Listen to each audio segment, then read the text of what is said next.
BA द्वितीय वर्ष हिंदी साहित्य प्रथम प्रश्न पत्रों की छात्राओं के लिए आज हम रीतिकालीन काव्य में संकलित देवदत्त देव कवि द्वारा विरचित प्रमुख पदों की, जिसमें आज के जो पद है रूप तरंग, संयोग, श्रृंगार, इन पदों की हम सप्रसंग व्याख्याएं करेंगे। देवदत्त, इन पदों के जो रचनाकार हैं देवदत्त देव, जो रीतिकालीन एक काव्यधारा थी। वैसे रीतिकाल में तीन प्रमुख काव्यधारा थी: रीतिबद्ध, रीतिमुक्त, रीतिसिद्ध। रीतिबद्ध काव्यधारा के प्रमुख कवियों में केशवदास, चिंतामणि, मतीराम, पद्माकर, देवदत्त, ये प्रमुख कवि माने जाते हैं। ये प्रमुख आधार स्तंभ है रीतिबद्ध काव्यधारा के। और उसके बाद रीतिमुक्त काव्यधारा में घनानंद, आलम, बोधा, ठाकुर, और एक तीसरी काव्यधारा थी, वो भी इस युग में समांतर रूप से प्रभावित हुई थी, वो है रीतिसिद्ध काव्यधारा, जिसके प्रमुख आधार स्तंभ या लब्ध प्रतिष्ठित कवि, प्रमुख कवि बिहारी को हमने पढ़ लिया है। उनके जो प्रमुख धोए हैं हमारे पाठ्यक्रम में संकलित, उनको हमने पढ़ लिया है। तो आज हम देवदत्त देव कवि द्वारा विरचित रूप तरंग और संयोग श्रृंगार के जो प्रमुख पद हैं, जो हमारे पाठ्यक्रम में, हमारी जो पाठ्य पुस्तक है रीतिकालीन काव्य, उसमें संकलित है। देव का जो 8वां पद है, 8वां पद रूप तरंग से संबंधित है, उसकी हम सप्रसंग व्याख्या करेंगे। इसके बाद में संयोग श्रृंगार, श्रृंगार के दो पक्ष होते हैं, एक संयोग श्रृंगार, दूसरा वियोग श्रृंगार। तो देव ने बहुत ही सुंदर श्रृंगार रस का चित्रण किया है, जिसमें उनके कुछ संयोग श्रृंगार के पद हैं और कुछ वियोग श्रृंगार के पद हैं, जो हमारी पाठ्य पुस्तक है, पाठ्यक्रम है, उसमें संकलित है। उनका हम बारी बारी से विवेचन विश्लेषण करेंगे, सप्रसंग व्याख्याएं करेंगे। तो प्रस्तुत वीडियो को छात्राएं देखने के उपरांत तुरंत प्रभाव से इसको लाइक करें, कमेंट करें, सब्सक्राइब करें। मैं शिवलाल बैरवा, सहायक आचार्य हिंदी, राजकीय कन्या महाविद्यालय, बयाना, जिला भरतपुर, बीए प्रथम वर्ष हिंदी साहित्य प्रथम प्रश्न पत्र, जो कि महाराजा सूरजमल ब्रज विश्वविद्यालय भरतपुर के बीए प्रथम वर्ष के पाठ्यक्रम में ये रीतिकालीन काव्य नामक पुस्तक है, वो संकलित है। उसमें से देव जो कवि है,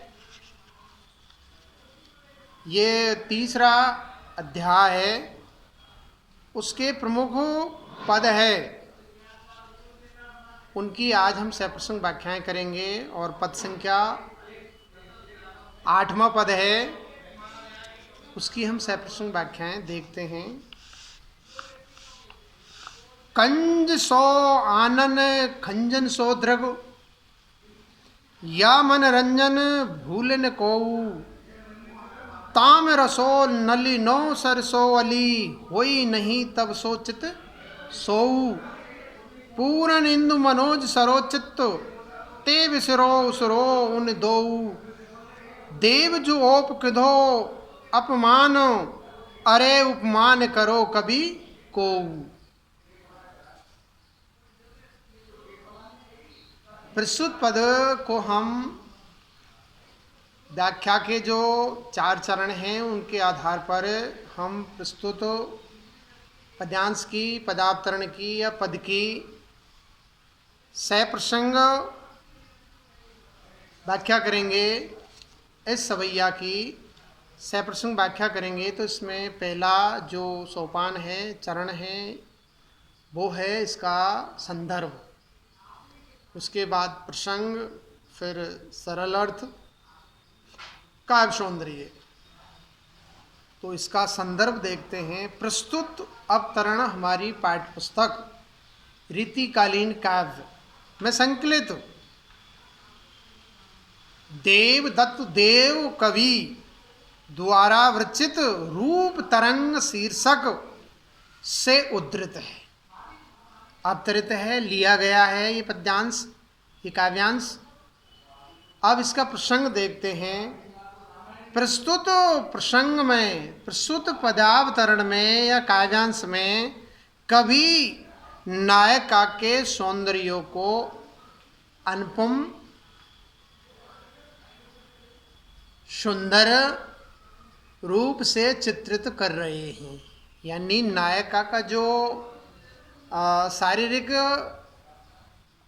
और मानसिक सौंदर्य है उसका बहुत ही सुंदर और मनोहारी प्रस्तुत पद्यांश के अंदर कवि चित्रित कर रहा है, वर्णन कर रहा है। तो ये इसका प्रसंग है। अब हम इसका भावार्थ, सरल अर्थ, इसका भाष्य देखते हैं। कवि वर्णन करता है कि परंपरानुसार जो काव्य रूढ़ियाँ प्रचलित है उसके अनुसार नायिका के मुख को कमल, नायिका का मुख आनन यानी मुख किसके समान है? कमल जैसा सुंदर है। मुख का सौंदर्य कमल से भी सुंदर है। और नेत्रों को खंजन पक्षी से अति सुंदर चित्रित कर रहे हैं कि नायिका का जो मुख है वो कमल के सदृश है, समान सुंदर है। और नेत्र खंजन पक्षी के नेत्रों से भी अति सुंदर है। खंजन पक्षी का उपमान देकर प्रत्येक रसिक व्यक्ति मनोरंजन करना नहीं भूलता है, उसको देखे बगैर नहीं रह सकता है। इतना उसका मुखमंडल बेहद सुंदर है, सौंदर्यों का खजाना है। ये मान के चलते हैं। मुख का जो सौंदर्य है उसका बहुत ही आकर्षक, अट्रैक्टिव चित्रण यहाँ कवि कर रहे हैं, देव कवि कर रहे हैं। अर्थात कमल और खंजन परंपरा रूप से श्रेष्ठ उपमान माने जाते हैं,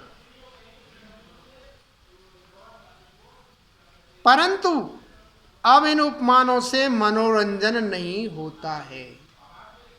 और एक जगह आधुनिक कविता के अंदर अज्ञे ने भी बहुत सुंदर लिखा था कि ये उपमान मेले हो गए, देवता इन उपमानों से कर गए हैं कूच, जब कभी वासन अधिक घिसने से मुलम्मा छूट जाता है। और लिखा भी है कि चांद कलंकी मुख निकलंकु। तो ये उपमान मेले हो गए, पुराने पड़ चुके हैं कि हमने सीता का मुख हो, राधा का मुख चंद्रमा के समान है, चंद्रमा के समान है। तो अब चंद्रमा उपमान पुराना पड़ चुका है। और चांद तो कलंकित है, उसको राहु ग्रस लेता है, उसका सौंदर्य है, सुषमा है, उसको ग्रस लेता है, खा जाता है। जबकि राधा का या नायिका का मुख है तो वो तो देदीप्यमान रहता है, हर समय क्या है उसकी सुंदरता बढ़ती जाती है, घटती नहीं। तो ये उपमान क्या है, पुराने पड़ चुके हैं। हे अली, अर्थात मुख कमल पर मंडराने आसक्त रहने वाले नायक क्या उस नायिका के मुख सौंदर्य के समक्ष कमल और कुमुदनी दोनों को भूल नहीं जाते हो? क्या मुख और नेत्रों के सौंदर्य के समक्ष ये उपमान तुम्हारे चित्त में उचित लगते हैं? कदापि नहीं। अतः अब तुम्हारे चित्त की निष्ठा इनमें पहले जैसी नहीं रह गई है। ये धूल दूसरित हो चुके हैं, पुराने पड़ चुके हैं। जीर्ण शीर्ण हो चुके हैं। अब तो नए उपमान और प्रतिमान गढ़ लिए गए हैं। पूर्ण चंद्रमा और कामदेव दोनों नायिका के मुख की समता न कर सकने के कारण अब चित्त से उतर गए हैं। लोगों ने इनको नजरअंदाज कर दिया है, कवियों ने अवॉइड कर दिया है। मन इन्हें भूल गया है। देव कवि कहते हैं कि इसी कारण मुख से इनकी उपमा देना अब उसकी सुंदरता का निरूपण करना नहीं अपितु मुख का अपमान करना है। इसलिए अब कोई कवि सुंदरी के मुख और नेत्रों के लिए ऐसी उपमाएं न दिया करें, क्योंकि इससे नायिका का जो मुख का नेत्रों का सौंदर्य है वो क्षीण होता है। ये उपमान पुराने पढ़ चुके हैं। क्योंकि चांद कलंकित है और मुख निष्कलंक है। मुख का सौंदर्य हर समय बढ़ता जाता है, बरकरार रहता है, उसमें उत्तरोत्तर बढ़ोतरी होती रहती है। अब हम प्रस्तुत पद्यांश का काव्य सौंदर्य, साहित्यिक सौंदर्य, सामाजिक सौंदर्य उसको हम निहारते हैं, देखते हैं। नंबर 1, नायिका का मुख नेत्र सौंदर्य। मुख और नेत्र सौंदर्य दो विशेष अवयव है, एक तो मुख और नेत्र। सौंदर्य गत्यात्मक एवं क्षण क्षण में नव्यता भव्यता से मंडित रहता है, जबकि कमल और कुमुदनी की शोभा कुछ काल बाद क्षीण हो जाती है। कुछ काल बाद क्षीण हो जाती है। अतः उनसे नायिका के मुख नेत्र की उपमा देना अनुचित है, ठीक नहीं है। यही कवि ने अली के माध्यम से नायक से कहा है। अली यानी सखी के माध्यम से, यानी एक सखी दूसरी सखी से नायिका का जो मुख और नेत्र का सौंदर्य है उसको नायक के सामने प्रस्तुत करती है। ये उक्त पद्यांश में चित्रित हुआ है। नंबर 2, नायिका का रूप सौंदर्य अनुपम है, बेजोड़ है। उससे नायक आसक्त रहता है, अट्रैक्टिव हो जाता है, इसमें कोई दोहराया नहीं। निसंदेह नायिका के प्रति नायक आसक्त हो जाता है, आकर्षित हो जाता है। नंबर 3, उक्त पद्यांश में पद में अनुप्रास, यमक, उपमा और व्यतिरेक प्रतीप अलंकार प्रयुक्त हुए हैं। नंबर 4, उक्त पद में सवैया छंद का सुंदर प्रयोग हुआ है। और नंबर 5, उक्त पदावतरण की भाषा शैली सहज सरल सुबोध है, कवि के भावों को व्यक्त करने में पूर्ण रूप से समर्थ और सशक्त है। अब अगला पद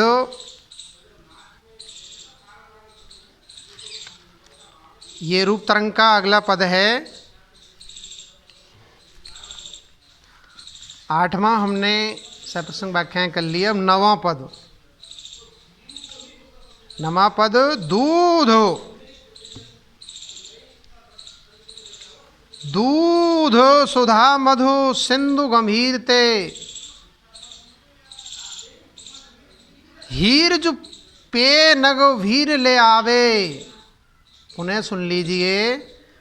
दूध सुधा मधु सिंधु गंभीरते, हीर जो पे नगो भीर ले आवे। बाल प्रबाल पलाप मिलके, मनि मान की मोतिन ज्योत जगावे। ले रजनीपति बीच विरामनी, दामनी दीप समीप दिखावे। जो निज न्यारी उजारी करे, तब प्यारी के दातन की दुति पावे। अब हम 4 सोपानों 4 चरणों के आधार पर प्रस्तुत पद्यांश की सप्रसंग व्याख्या करेंगे। प्रस्तुत जो सवैया है उसकी, सवैया छंद है उसकी हम सप्रसंग व्याख्या करेंगे। तो नंबर 1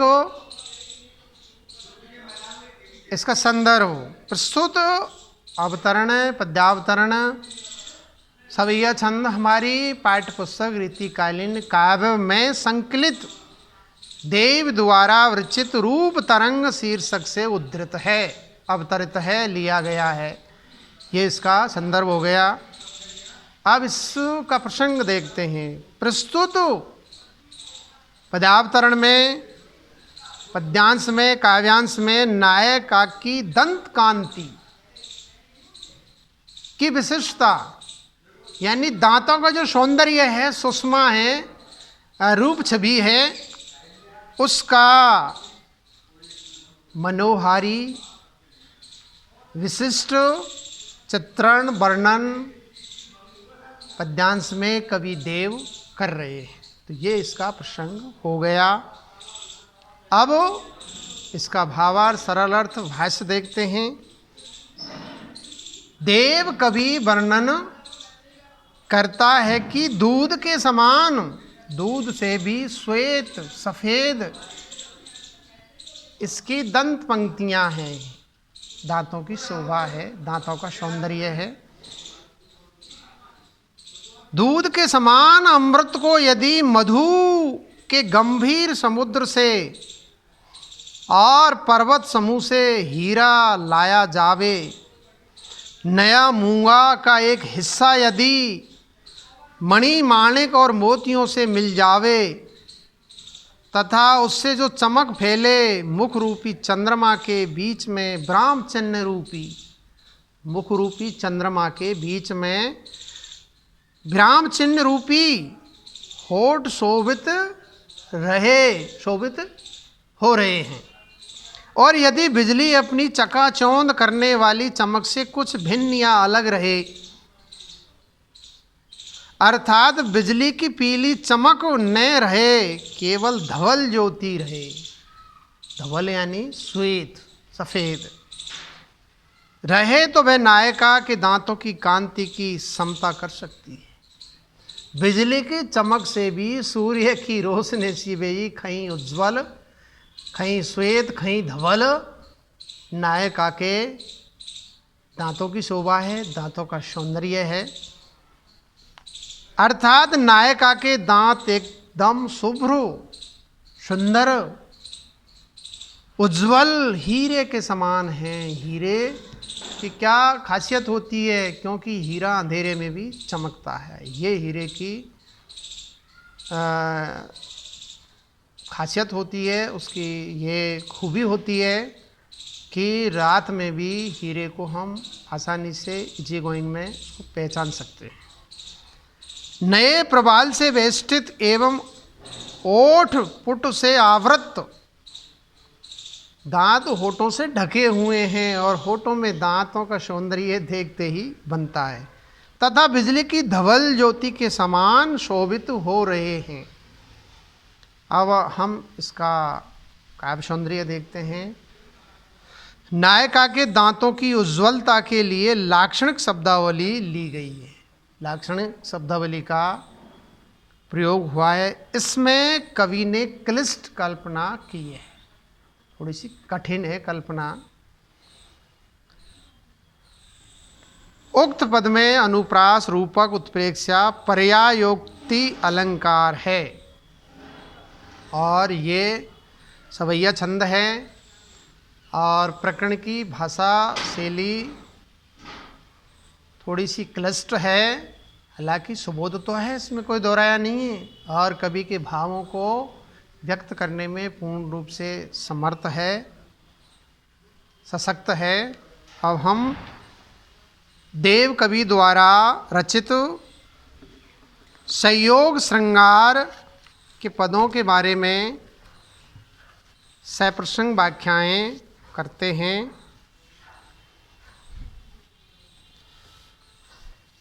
संयोग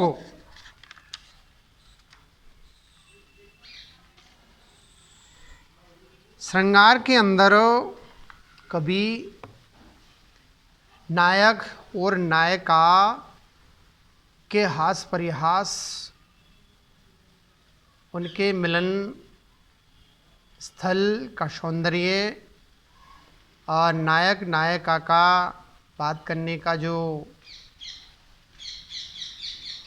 ढंग है, उसका बहुत ही सुंदर चित्रण संयोग श्रृंगार में करते हैं। उसकी अटखेलियाँ बिहारी ने भी एक सुंदर धोए के अंदर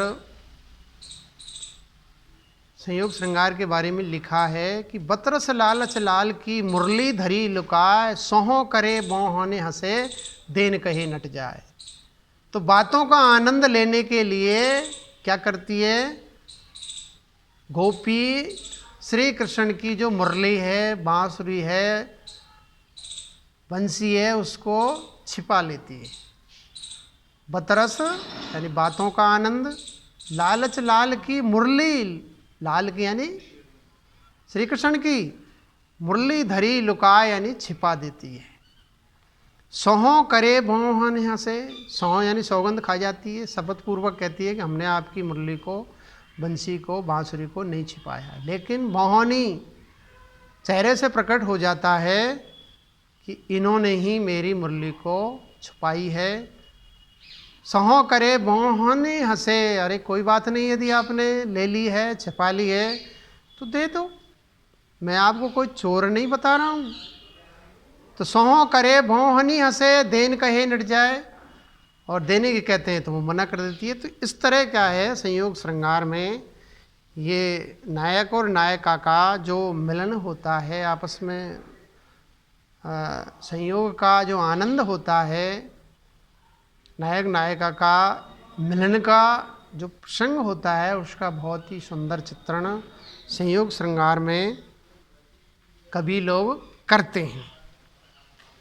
तो पद देखते हैं, खेलत फाग, खेलत फाग खिलार करे अनुराग भरे, बड़ भाग कन्हाई, एक ही भौन में दोहनु देख के देव करी एक चातुरताई, लाल गुलाल सो लीन मुट्ठी भर, बाल के भाल की ओर चलाई, बादरग मूंद उते चितई, इन भेटी इते ब्रसो भानु की जाई।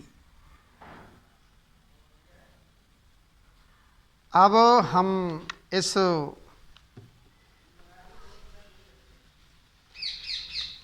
जो पद्यांश है, सवैया छंद है, उसकी 4 चरणों के आधार पर, 4 सोपानों के आधार पर इसकी सह प्रसंग व्याख्या करते हैं। तो नंबर 1 संदर्भ, नंबर 2 प्रसंग, नंबर 3 भावार्थ या भाष्य या सरल अर्थ, और नंबर 4 इसका काव्य सौंदर्य। इन 4 चरणों के आधार पर प्रस्तुत सवैया की हम सप्रसंग व्याख्याएं कर सकते हैं। तो नंबर 1 प्रस्तुत अवतरण, पद्यावतरण काव्यांश हमारी पाठ्य पुस्तक रीतिकालीन काव्य में संकलित देव कवि द्वारा विरचित संयोग श्रृंगार वर्णन से उद्धृत है, अवतरित है, लिया गया है। तो ये इसका संदर्भ हो गया। अब इसका प्रसंग, इसमें राधा के साथ कृष्ण के लीला विलास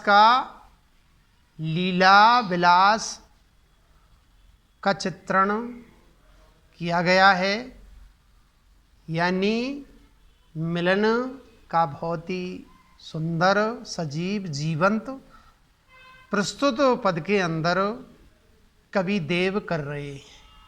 यानी संयोग श्रृंगार का सांगोपांग वर्णन प्रस्तुत पद के अंदर कवि देव कर रहे हैं।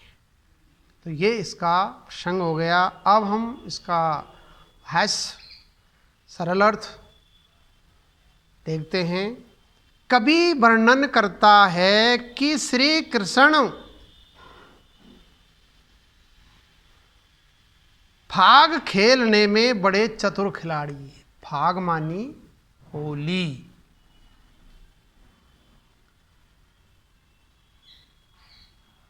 खिलाड़ियों के खिलाड़ी है श्री कृष्ण तो, लेकिन खेल को खेल की भावना से खेलना चाहिए।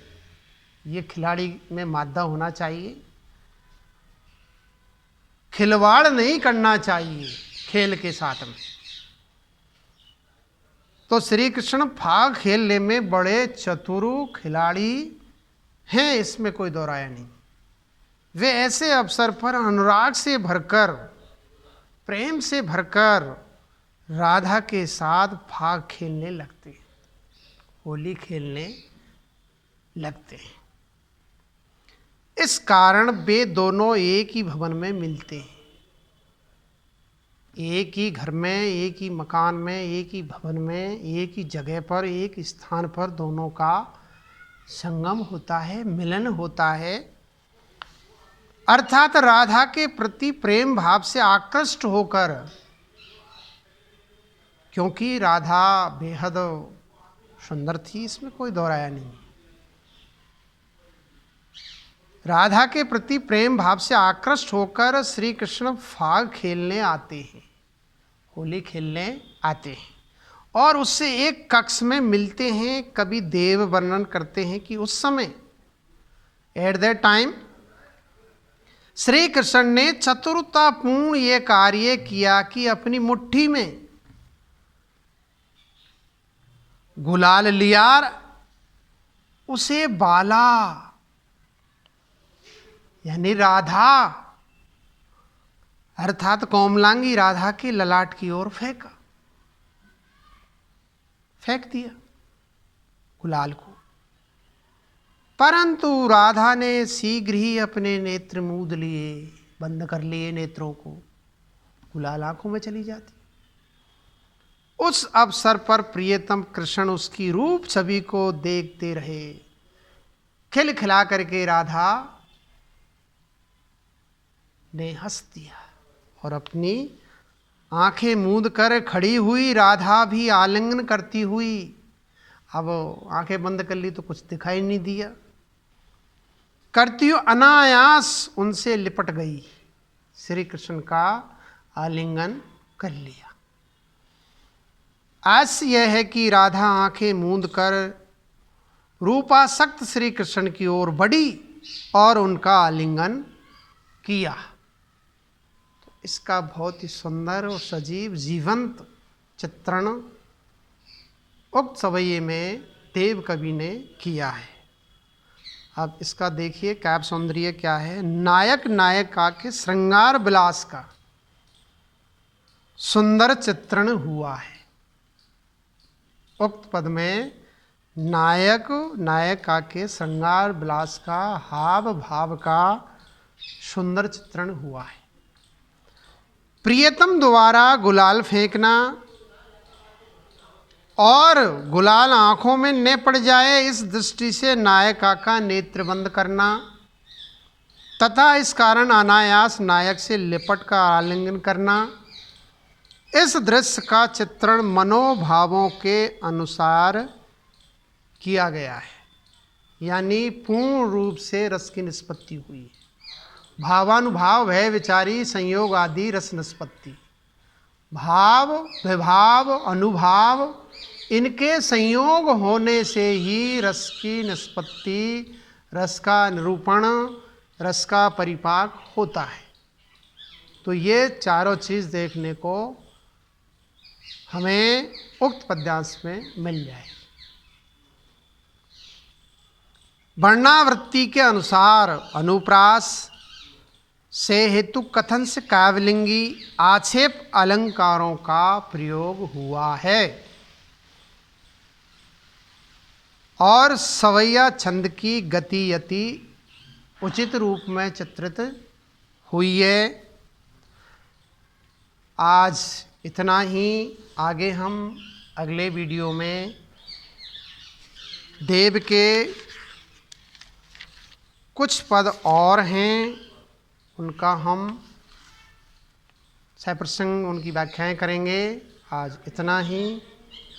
छात्राएं बीए द्वितीय वर्ष की छात्राएं उक्त वीडियो को लाइक करें कमेंट करें, सब्सक्राइब करें और वीडियो को ध्यान से देखें, सुनें। द्वितीय वर्ष की छात्राएं इस वीडियो को ध्यान से, गौर से एक एक शब्दों को सुने, देखें, तभी जाकर के आपको इसमें वीडियो में कोई कमी है वो आपको मिल पाएंगी और उसकी तरफ मेरा ध्यान आकर्षित आप कर सकती हैं। यदि कोई कमी है तो मैं उसमें सुधार करूँगा। तो कृपया करके वीडियो को आदि से अंत तक, प्रारंभ से और समाप्ति तक इसको अच्छी तरह से देखें, सुने। यदि कोई कमी रह गई है तो मेरा उसकी तरफ ध्यान आकर्षित करें। धन्यवाद। आज इतना ही, आगे अगले वीडियो में मिलते हैं।